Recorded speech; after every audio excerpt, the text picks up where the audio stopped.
Shalom saudara Yesus, dan kembali kita dalam renungan pagi hari ini, dan ini bagian terakhir kita membahas tentang 10 orang kusta.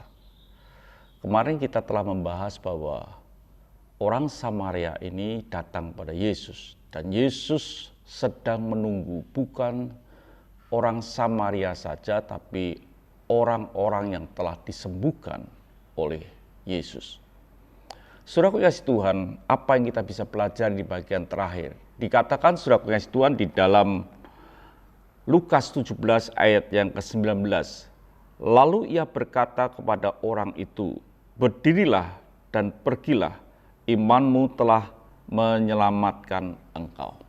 Saudaraku yang kasih Tuhan, ada berkat yang Tuhan berikan itu setiap hari baru. Artinya bahwa kalau hari kemarin Tuhan sedang memberkati saudara, itu bukan akhir daripada berkat Tuhan. Ketika kita punya sikap hati yang baik dan kembali kepada Tuhan dan menjumpai akan hadirat Tuhan, Tuhan sediakan berkat lagi yang baru yang bisa kita nikmati. Tapi seringkali dalam hidup kita ketika kita diberkati Tuhan, kita ini bersyukur atau mungkin sukacita dengan berkat itu, dan kita selesai rasanya seperti itu. Tapi sebetulnya tidak. Ketika kita bisa menikmati berkat Tuhan dan kita bisa kembali kepada Tuhan dan mengucap syukur kepada Tuhan, maka Tuhan sediakan berkat lagi yang baru. Ini terbukti ketika orang Samaria ini telah disembuhkan oleh Tuhan. Dia tidak berhenti untuk di situ. Dia kembali kepada Tuhan dan dia tersyukur, dia mengucap syukur kepada Tuhan, dia datang kepada hadirat Tuhan.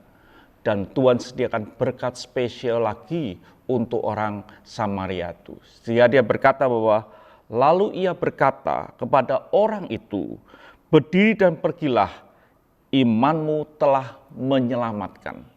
Ada bagian yang dia bisa terima lagi, yang tidak didengar oleh 9 orang yang telah disembuhkan. Hanya dia yang mendengar bahwa iman dia telah menyelamatkan.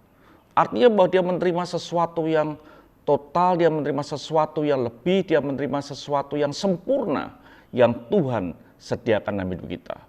Kalau sudah ingin menerima suatu berkat Tuhan yang sempurna, bagian yang sudah bisa lakukan adalah untuk datang kepada hadirat Tuhan dan bersyukur, tersungkur di bawah kaki Tuhan, dan mengucap syukur kepada Tuhan, maka Tuhan sediakan berkat-berkat lagi yang baru yang ada dalam kehidupan kita untuk kita bisa menikmati hari lepas hari.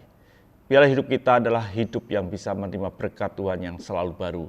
Dengan cara kita mesti datang kepada Tuhan dan memberikan waktu kita kepada Tuhan, maka ada berkat yang baru yang Tuhan sediakan buat kita, yaitu keselamatan. Tuhan berkati, sudah bisa pelajari renungan ini atau mungkin bacaan ini dalam Lukas yang ke-17 ini, dan sudah akan bisa mendapatkan hal-hal yang baru. Esok kita jumpa dengan tema yang lain. Mari kita berdoa. Terima kasih Bapa, biarlah hidup kami adalah punya sikap hati yang benar, kami bisa meraih sesuatu yang baru dari Engkau setiap pagi.